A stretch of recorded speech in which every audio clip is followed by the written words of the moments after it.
Hi friends, சுற்றமழை சுடரே serial இனி வரப்போகிற எபிசோட்ஸ்க்கான ப்ரோமோ தான் அந்த வீடியோவில் பார்க்க போகிறோம். அடுத்தடுத்த சுவாரஸ்யங்களை தெரிஞ்சுக்க வீடியோவை ஸ்கிப் பண்ணாமல் கடைசி வரைக்கும் பாருங்கள்.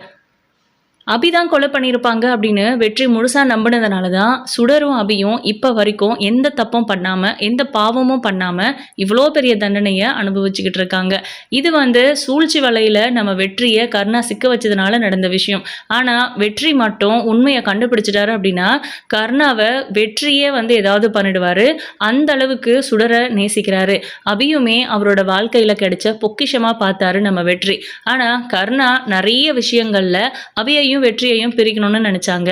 எங்க கர்ணா கிட்ட இருந்து வெற்றியை அபி பிரிச்சிருவாங்களோ அப்படின்னும் வெற்றி மாதிரியான ஒரு அடியாளுக்கு நம்ம எங்க போறது அப்படிங்கிற மாதிரிலாம் அவர் யோசிச்சதுனால தான் அவங்க ரெண்டு பேரையும் கூட பிரிக்கணும்னு நினைச்சார் அவரு. ஆக மொத்தம் எல்லாமே சூழ்ச்சி தான். அபிக்கு இது நல்லாவே தெரியும். ஆனா வெற்றிக்கு எதுவுமே தெரியாது. அவங்க எல்லாரும் சொன்னதை நம்பிக்கிட்டு நான் கொலை பண்ணியிருப்பேன்னு வெற்றி நம்பினது தான் என்னால் தாங்கிக்க முடியல அப்படின்னு அடிக்கடி அவங்க அதை பத்தி பேசுவாங்க, யோசிக்கவும் செய்வாங்க. இந்த விஷயத்துல வெற்றி சுடர் மேல எவ்வளோ பாசமாக இருக்காங்க அப்படிங்கிறத வச்சு தான் அடுத்த கதைக்களமே நகரப்போகுது. ஆக்சுவலாக வெற்றி நடிக்கிறாரு, சுடர் மேலே அவ்வளோ பாசம்லாம் கிடையாதுங்கிற மாதிரி அபி நினச்சிட்டு இருக்காங்க. ஆனால் அப்படியெல்லாம் எதுவும் இல்லை. நம்ம வெற்றி சுடரை உயிருக்கு உயிராக நேசிக்கிறாரு. அந்த குழந்தை மேலே தன்னோட உயிரையே வச்சிருக்காரு. அவரோட வாழ்க்கையோட ஆதாரமாகவே அந்த குழந்தைய தான் பார்க்குறாரு அப்படிங்கிறதெல்லாம் அபியுமே உணர ஆரம்பிச்சிட்டாங்க. சுடரும் சும்மா சொல்லக்கூடாது, வெற்றி மேலே அவ்வளோ அன்பாக இருக்காங்க. அபி மேலே எந்த அளவுக்கு அன்பாக இருக்காங்களோ அந்த அளவுக்கு கூட சொல்லலாம். இந்த இடத்துல நம்ம அபிக்கு நல்லா தெரியும் வெற்றி தான் துரோகி, வெற்றியால் தான் சுடரும் இப்போ அபியும் கஷ்டப்பட்டுட்டு இருக்காங்க அப்படின்னு. ஆனால் சுடருக்கு தன்னோட அப்பாவை வெறுக்கிறாங்க அப்படின்னாலும் கேப்டன் அப்படிங்கிற ஒரு பேரில் தான் நம்ம வெற்றியை பிடிச்சிருக்கு. ஆனால் அவர் தான் தன்னோட அப்பான்னு நம்ம சுடருக்கு தெரிய வரும்போது கண்டிப்பாக அவங்க வெற்றியை ஏற்றுக்க மாட்டாங்க அப்படிங்கிறது தான் உண்மை. அபியே சொன்னாலும் கூட அவ்வளோ சீக்கிரம் நம்ம சுடர் மனசை மாற்றிக்க மாட்டாங்க. நம்ம சண்முகம் அபிகிட்ட கேட்கவே செய்கிறாரு. என்ன இருந்தாலும் வெற்றி அந்த துரோகி நம்ம வீட்டில் தங்கி இருக்கிறது எனக்கு சுத்தமாக பிடிக்கல, பேசாமல் நான் சரளா கிட்ட விஷயத்த சொல்லிடுறேன் அப்படிங்கிற மாதிரி. ஆனால் நம்ம அபி சொல்கிறாங்க, நீங்கள் மட்டும் இதை சொன்னீங்க அப்படின்னா கண்டிப்பாக தப்பாக தானே போய் முடியும். ஏன்னா அண்ணி வெற்றியை ரொம்ப ரொம்ப நல்லவன்னு நினச்சிட்டு இருக்காங்க. அவன் தான் என் புருஷன் அப்படின்னு தெரிஞ்சாலும் கூட என்னை அவன் கூட சேர்ந்து வாழ சொல்லியோ இல்லை சுடர்கிட்ட உண்மையை சொல்கிறதுக்கோ கூட நிறைய வாய்ப்பு இருக்குது.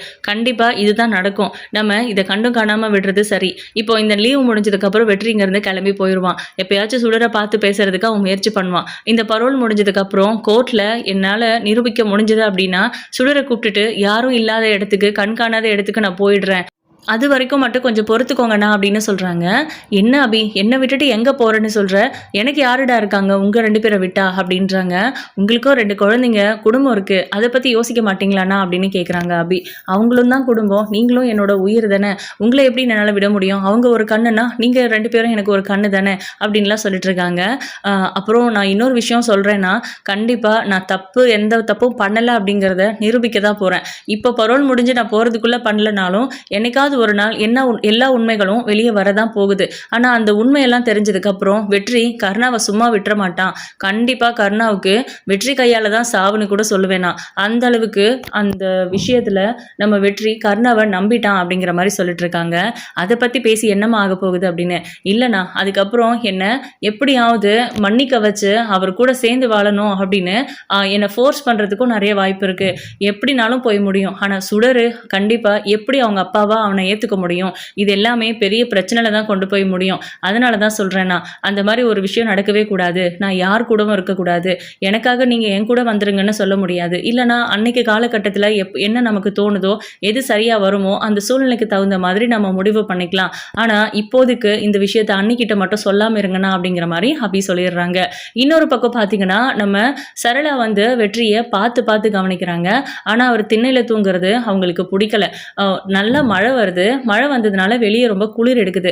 வெற்றி என்ன பண்ணணும்னு யோசிச்சுட்டு இருக்கும்போது நம்ம சரளா உள்ள படுத்துக்குங்க தம்பி, இல்லாட்டினா பசங்க ரூம்ல படுத்துக்கோங்க அப்படின்னு கெஞ்சி கேட்குறாங்க. இல்லக்கா பரவாயில்ல, எனக்கு இங்கேயே ஓகே தான் அப்படிங்கிற மாதிரி நம்ம வெற்றி சொல்லிடுறாரு. சரளா போய் படுத்ததுக்கு அப்புறம் நம்ம வெற்றி ஆஸ் யூஷுவல் குழந்தையோட காலை அமுத்தி விடுறேன்னு பக்கத்துல போய் உட்காடுறாங்க. மறுபடியும் அபி கோவப்படுறாங்க. நீ என்ன நினைச்சிட்டு இருக்க? நைட் ஃபுல்லா தூங்காம சுடரோட காலை அமுத்தி விடுறேன்னு சொல்லி இங்க உட்காந்துக்கிறேன். எனக்கு கம்ஃபர்டபுளா இல்லை தூங்குறதுக்கு அப்படின்னு. உனக்கு உனக்கு கம்ஃபர்டபுளாக இல்லைனா தியா தருண் ரூமில் போய் தூங்கு, சுடரை நான் பார்த்துக்கிறேன், இல்லாட்டினா அங்கே எனக்கு படிக்க விரிச்சிருக்காங்கல்ல அங்கே போய் தூங்கிக்கோ, நான் சுடர் கூட இருக்கேன் அப்படிங்கிற மாதிரி சொல்கிறாரு. உன்னையெல்லாம் திருத்தவே முடியாது, எதுக்கு தான் என்னை டார்ச்சர் பண்ணுறேன்னு தெரியல அப்படிங்கிற மாதிரி.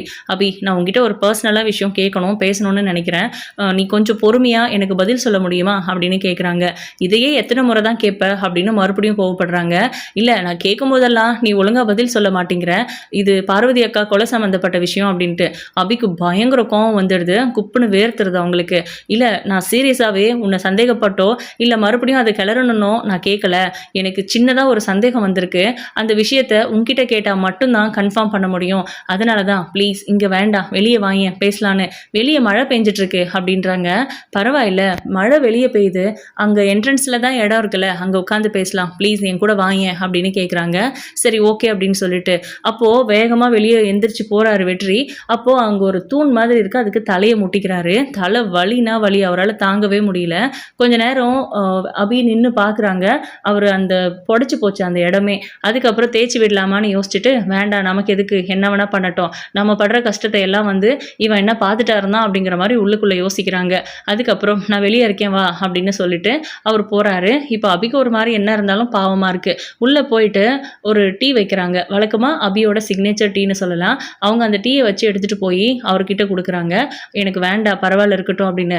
விஷம்லாம் கலந்து கொடுத்து கொண்டுட மாட்டேன், இந்த அப்படி அப்படின்னு கொடுக்குறாங்க. சரி ஓகே அப்படின்னு அதையும் நம்பி வாங்கி வெற்றி குடிக்கிறாரு. நம்ம அபியும் குடிக்கிறாங்க. என்ன திடீர்னு டீ போட்டுட்ட, எனக்கு தலைவலிக்குதுங்கிறதுனாலையானு. சேச்சே அப்படியெல்லாம் ஒன்றும் இல்லை, எனக்கு தலைவலிச்சுது, நான் திடீர்னு தூங்கி இருந்துட்டு இப்போ எந்திரிச்சு உட்காரணும்னா எனக்கு கஷ்டமாக இருக்காதா, நீ சொல்கிற அருவ கதையை நான் கேட்கணும்ல, அதுக்காக தான் அப்படின்னு சொல்லிட்டு இருக்காங்க. அபி, நான் சீரியஸாக பேசுகிறேன், கண்டிப்பாக இந்த விஷயத்தில் உனக்கும் ஏதாவது ஆதாயம் இருக்கும் அப்படிங்கிற மாதிரி சொல்கிறாங்க. என்கிட்ட ஒரு கேள்வி கேட்பேன், அதில் நான் ஒரு பதில் சொல்லுவேன், ஆனால் அதில் எனக்கு ஆதாயம் இருக்கா, நான் அதெல்லாம் யோசிச்சிருக்க மாட்டேனா அப்படின்னு கேட்குறாங்க. நீ ஒருவேளை அந்த பாயிண்டில் யோசிக்காமல் கூட இருந்திருக்கலாம்ல அப்படின்றாங்க. எதை பற்றி அப்படின்னு கேட்குறாங்க. பார்வதி அக்கா இறந்து போனாங்கல்ல அன்னைக்கு நீ தான் கொலை பண்ண அப்படின்னு நான் எதை வச்சு முடிவு பண்ண தெரியுமா அப்படின்னு கேட்குறாங்க. அதை பற்றி நான் உங்ககிட்ட கேட்கவே இல்லையே அப்படின்றாங்க. சரி நான் சொல்கிறேன், நான் உங்ககிட்ட எக்ஸ்பிளைன் பண்ணுறேன் அவ்வளோதான். அன்னைக்கு நான் உன்னை பார்க்கும்போது அவங்க வயிற்றுலேருந்து கத்தியை எடுக்கிறத தான் பார்த்தேன், குத்துறதை பார்க்கல. அதை மட்டும் முடிவு பண்ணி அபி தப்பு பண்ணியிருப்பா அப்படின்னு நான் முடிவு பண்ணது ரொம்ப ரொம்ப தப்பு. நான் அந்த மாதிரி யோசிச்சிருக்க கூடாது. அன்னைக்கு அந்த நிலைமையில நான் அந்த மாதிரி யோசிச்சிட்டேன். என்னை பொறுத்த வரைக்கும் பார்வதி அக்காவை நீ கொண்டு இருக்க மாட்டேன்னு கிட்டத்தட்ட ஒரு 70% எனக்கு நம்பிக்கை வருது. ஆனால் யாரு கொண்டு இருப்பாங்க, அன்னைக்கு வேற யாராவது அங்கே வந்திருந்தாங்களா அப்படின்னு உங்ககிட்ட கேட்கணும்னு தோணுச்சு. அதுக்காக தான் தயவு செஞ்சு சொல்லு, அன்னைக்கு என்ன நடந்துச்சு, எதனால பார்வதி அக்கா இறந்து போனாங்க, ஆக்சுவலாக அவங்களுக்கு என்ன நடந்துச்சு, நீ என்ன பார்த்த, நீ கொலை பண்ணலைன்னு சொல்கிறல, அப்போ என்னதான் நடந்துச்சாங்க அப்படின்னு கேட்குறாங்க. அபி பயங்கரமாக சிரிக்க ஆரம்பிச்சிடுறாங்க. அப்போது சிரிக்கும்போது சுடர் எந்திரிச்சிட்டு வெளியே ஓடி அம்மு அப்படின்னு கூப்பிடுறாங்க. என்னடா தங்கம் அப்படின்னு கேட்குறாங்க. ஓ நீங்களும் கேப்டனும் பேசிட்டு இருக்கீங்களா, நானும் வரவா அப்படின்றாங்க. வாடா அப்படின்னு சொல்லி சென்டரில் உட்கார வச்சுக்கிறாங்க. இவங்க 2 பேரும் அந்த மழை தண்ணி சொட்டு சொட்டுன்னு ஒழுகிறதுல கையை வச்சு விளையாடிட்டு இருக்காங்க. அபியும் சுடரும். வெற்றியும் அதே மாதிரி அவங்க கையை பக்கத்தில் கொண்டு போய் விளையாடுறாங்க. அபியை பார்த்து ரசிக்கிறார் வெற்றி. அவருக்கு வெற்றியோட அபியோட மனசு கள்ளங்கபடம் இல்லாதது, கண்டிப்பாக அவ கொலை பண்ணியிருக்க மாட்டா, நம்ம தான் தப்பாக புரிஞ்சுக்கிட்டோம் அப்படின்னு யோசிக்கிறாரு. ஆனால் வெற்றி அப்படி யோசிக்கிறாரு அப்படிங்கிறது அபிக்கு இன்னமும் புரியலை அப்படின்னு தான் சொல்லணும். ஆனால் கொலை பண்ணவங்க யாருங்கிறத கண்டுபிடிக்கணுங்கிறதுல வெற்றி ரொம்ப ரொம்ப கான்சியஸாக இருக்காரு. இதை பற்றி சுடர் முன்னாடி பேச வேண்டான்னு சொல்லி வெற்றியும் அமைதியாயிடுறாரு. அடுத்த நாள் காலையில் பார்த்தீங்கன்னா நம்ம அபியால் எந்திரிச்சு சமைக்க முடியல, ஒரு மாதிரி டல்லாக இருக்காங்க. சரளா எல்லாருக்கும் சமைச்சிருக்காங்க, ஆனால் அபிக்கும் சுடருக்கும் சமைச்சு கொடுக்கறதில்ல. அவங்களுக்கு வேணுங்கிறது அவங்களே பார்த்து சமைச்சிப்பாங்க அப்படிங்கிறதுனால. இப்போ வெற்றி இருந்துட்டு சுடரும் ஸ்கூலுக்கு போகணும், அவங்க அம்மா ஏதோ உடம்பு முடியாமல் இருக்காங்க போல இருக்கு, அவளுக்கும் பேக் பண்ணிடுங்களேன் அப்படின்னு கேட்குறாரு. அதுக்கு என்ன தம்பி பேக் பண்ணிட்டா போச்சு அப்படின்னு சொல்லி சுடருக்கு ரொம்ப பிடிக்கும்னு சொல்லி முட்டை குழம்பு 2 முட்டையாக எடுத்து வைக்கிறாங்க சரளா. அவங்களுக்கு பாசம் இல்லாமலாம் ஒன்றும் இல்லை, ஏதோ ஒரு வகையில் கோவப்படுறாங்க. அவங்களோட ஆபத்து நம்ம பிள்ளைங்களையோ நம்மளையோ தாக்கிட்டா என்ன பண்ணுறதுங்கிற பயமும் பதற்றமும் கூட நமக்கு சரளாவுக்கு இருக்க தான் செய்யுது. இப்போது நம்ம வெற்றி பார்த்திங்கன்னா அந்த சாப்பாடெலாம் பேக் பண்ணி அவங்களுக்கு வேணுங்கிறதெல்லாம் ரெடி பண்ணிவிட்டு ஸ்கூலுக்கு கூப்பிட்டு போகும்போது அம்முக்கிட்ட சொல்லிட்டு வந்துடுறேன் அப்படின்னு போய் எழுப்பி சொல்கிறாங்க. அம்மு, கேப்டன் கூடவே நான் ஸ்கூலுக்கு போயிடுறேன்.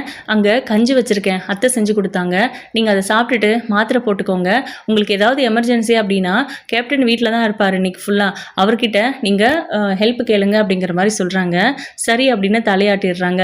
சரி அம்மு, போயிட்டு வரேன்னு கன்னத்தில் முத்தம் கொடுத்துட்டு நம்ம சுடர் வெற்றி கூட கிளம்பி ஸ்கூலுக்கு போகிறாங்க. போகும்போது யாரோ ஒரு கவர் கொடுக்குறாங்க. இதை கருணா அண்ணா கிட்ட கொடுத்துருங்க அப்படின்னு சொல்லி நம்ம வெற்றி பார்த்தீங்கன்னா சுடர்கிட்ட பேக்கில் வச்சுக்கோ, ஈவினிங் நான் வீட்டில் வாங்கிக்கிறேன், இப்போ நான் ஒரு ஆஃபீஸ் சம்மந்தமாக ஒரு வேலையாக போகிறேன் அப்படிங்கிற மாதிரி சொல்கிறாரு. சரி ஓகே அப்படின்னு அந்த கவரை நம்ம சுடர் அவங்க பேக்கில் வச்சுக்கிறாங்க. ஸ்கூலுக்கு போயிடுறாங்க. வெற்றி வந்து அந்த வேலையெல்லாம் முடிச்சுட்டு வீட்டுக்கு போகும்போது அபி நல்லா படுத்துக்கிட்டே இருக்காங்க. பாவமாக இருக்குது அவருக்கு. அதனால அந்த கஞ்சியை எடுத்துகிட்டு வந்து கொடுத்து சாப்பிட சொல்கிறாங்க. என்னாச்சு தம்பி அப்படின்னு சரளா கேட்குறாங்க.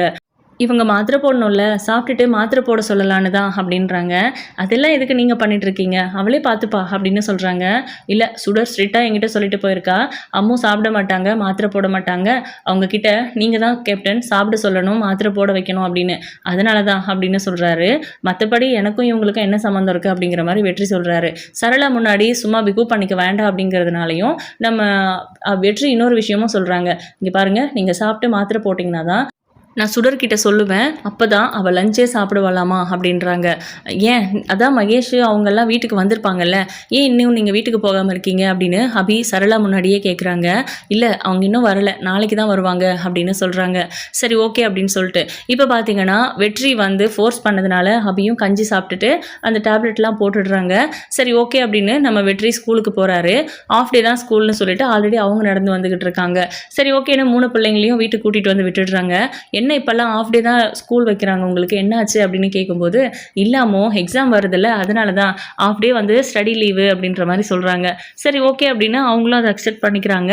ஃபைனலாக நம்ம சுடர்கிட்ட இருக்கிற அந்த கவரை கேட்டு ஒருத்தவங்க ஃபோன் பண்ணுறாங்க. சரி ஓகே அப்படின்னு எடுத்துகிட்டு வரேன்னு சொல்கிறாரு. காலையில் ஸ்கூலுக்கு போகும்போது உங்ககிட்ட ஒரு கவர் கொடுத்தேன் இல்லை சுடர், அது உன் பேக்கில் வச்சுக்கிட்டியே, அது கொஞ்சம் எடுத்து கொடுக்குறியா அப்படின்னு கேட்குறாரு. ஓகே கேப்டன் அப்படின்னு சுடர் அந்த கவரை எடுத்து ஓப்பன் கூட பண்ணாமல் அப்படியே கொடுக்குறாங்க. இப்போது வெற்றியும் அதை வாங்கிக்கிறாரு. சரி ஓகே அப்படின்னு சொல்லிட்டு அவங்க கிட்ட அந்த பேப்பரை வாங்கிட்டு கிளம்பிடுறாரு. யார் அதை கொடுத்தாங்களோ, யார்கிட்ட கொடுக்கணுமோ அதுக்காக கிளம்பி போகிறாரு. நம்ம வெற்றி கொடுத்த கவரு இந்த பக்கம் இருக்குது, நான் மாற்றி கொடுத்துட்டேமோ, அது என்னோட மார்க் ஷீட்டு அப்படின்னு நம்ம சுடர் சொல்கிறாங்க.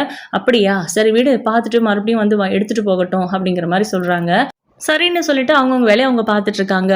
வெற்றி அந்த கவரை கொடுக்க போன இடத்துல எல்லாம் கரெக்டாக இருக்கா அப்படின்னு கேட்குறாங்க.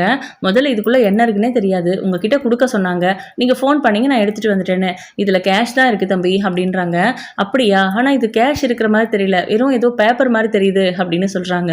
அப்படியா அப்படின்ட்டு அவர் வாங்கி ஓப்பன் பண்ணி பார்த்தா அது வந்து ஏதோ மெடிக்கல் ரிப்போர்ட்டு. தம்பி இது காசு இல்லை, இங்கே பாருங்கள் மெடிக்கல் ரிப்போர்ட் எதுவோ அப்படின்னு சொல்கிறாங்க. அப்படியா அப்படின்ட்டு நம்ம வெற்றி அதை வாங்கி பார்த்தா அதில் பார்வதியோட பேர் போட்டிருக்கு, ப்ளஸ் போஸ்ட்மார்ட்டம் ரிப்போர்ட்னு நல்லாவே தெரியுது வெற்றிக்கு. பார்வதி அக்காவோட போஸ்ட்மார்ட்டம் ரிப்போர்ட்டா, இது எப்படி சுடர்கிட்ட வந்துச்சு அப்படின்னு யோசிச்சுட்ருக்காரு. அண்ணே, நான் ஒரு முக்கியமான வேலையாக போகிறேன், கண்டிப்பாக உங்களுக்கு ஈவினிங்குள்ளே அந்த கவர் வந்துடும், நீங்கள் ஒன்றும் பயப்பட தேவையில்லை அப்படின்ற மாதிரி சொல்லிட்டு வெற்றி வந்து வேகமாக கிளம்பி வீட்டுக்கு போகிறாரு. சுடர்கிட்ட கேட்குறாரு, இந்த கவர் உன் பேக்கில் எப்படி வந்துச்சு அப்படின்னு.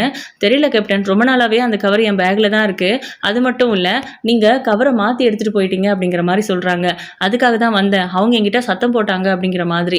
சரி ஓகே அப்படின்ட்டு இப்போ பார்த்தீங்கன்னா அந்த கவரை ஹபிக்கிட்ட தனியாக கூப்பிட்டு பேசணும் அதை பற்றின்னு சொல்லி வெளியே கூப்பிடுறாங்க. எனக்கு வேலை இருக்குது அப்படின்னு சொல்கிறாங்க. சுடர் இருந்துட்டு, அம்மோ கேப்டன் ஏதோ உங்ககிட்ட பேசணும்னு சொல்கிறாரு, நீங்கள் ஏன் பேசவே மாட்டேங்கிறீங்க, நீங்கள் 2 பேரும் பேசி பழம் விட்டுக்கோங்க அப்படின்றாங்க. ஆனால் நம்ம வெற்றி வந்து ஏதோ பர்சனலாக முக்கியமான விஷயமா கூப்பிட்றாருன்னு தெரிஞ்சுக்கிட்டு அபியும் போகிறாங்க. இப்போ வெளியே இருக்கும்போது நம்ம அபிகிட்ட கேட்குறாங்க வெற்றி, இந்த கவர் என்னன்னு தெரியுமா, பார்வதி அக்காவோட போஸ்ட்மார்ட்டம் ரிப்போர்ட், அவங்க பாய்சன் சாப்பிட்டு இறந்துருக்காங்க, கத்தி குத்தால இறக்கலை அப்படிங்கிற ஒரிஜினல் ரிப்போர்ட் இது, அவங்களோட போஸ்ட்மார்ட்டம் ரிப்போர்ட் சுடரோட பேக்குள்ளே எப்படி வந்துச்சு அப்படின்னு கேட்டுட்ருக்காங்க. இப்போது நம்ம அபிக்கு வந்து ஒன்றுமே புரியல.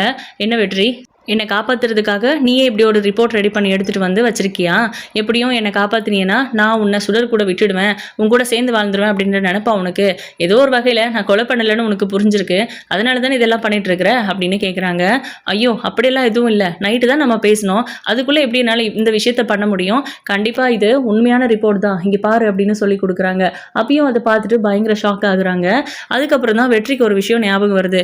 கருணா கிட்ட இந்த ரிப்போர்ட்டை பற்றி தான் மாணிக்கம் சொல்லி பிளாக்மெயில் பண்ணி காசு வாங்கியிருப்பானா இருக்குமா?